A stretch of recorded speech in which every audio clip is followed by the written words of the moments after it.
Hey guys, so I got this old Craftsman saw. I think I've had it like 25 years or so. And I have the switch out of it right now, but I went to turn it on the other day and nothing happened. So I'm gonna troubleshoot it and hopefully it'll help you out.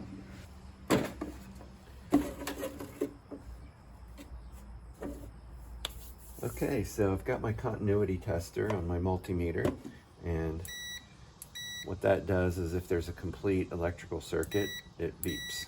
So I'm gonna see if there's maybe a break in the cord. I don't think that's what it is because the cord looks really great when I look at it. So nothing. And when you test that, you wanna make sure the switch is on. And there's nothing. So it tells me there's a break somewhere. So it's either in the cord, the switch, or the breaker reset. So let me just do a little testing here. Let's test the reset. I'm just gonna touch, and you can see that tells me that there's no break in here, that reset button is working. So now let's try the switch. And again, make sure it's on, and there's nothing. So that tells me bad switch. Now, if you want to really make sure that that's what it is, you can kind of cheat it, and I have just a piece of wire here, and make sure your saw's unplugged or you'll shock yourself. But just put one end of the wire in here. Basically, we're just creating a jump wire. It basically serves the function of the switch and completes the circuit.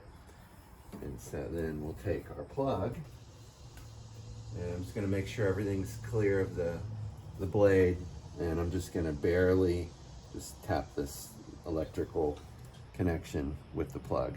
All right, we'll see if it works. There we go. So that right there confirms it's a bad switch. And by the way, while I have this all open, I took an air gun, blew everything out. It's a great time to, clean all the gears and lube them with some light oil. I didn't want to use a heavy oil because I don't want sawdust to collect on it. But you get in there and change your blade if you want. So there you go. And make sure your saw's unplugged. Now I ordered this replacement switch. This is a good saw, so I didn't want to get rid of the saw, but there you go. 15 bucks for this, and we'll see if it works. So I got my new switch installed. Now my old one only had 2 posts on it. This replacement has 4. So to figure out which 2 to use, I just put my continuity tester and just waited for it to beep to see which 2 would connect. So got it installed, so here we go, test it out. And there we go. Now this switch, if you're taking it out, here, you want to make sure your saw's unplugged. When you're taking the old one out, putting the new one in, there's these little pinch tabs you have to squeeze to pull it out. So I'm just going to push it in because they'll automatically squeeze when I do that. And there we go. And then I just hook my rear post and my front post.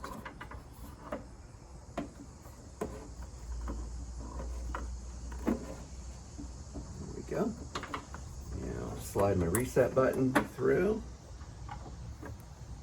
and then a little screw ring on it. We'll hold that into place.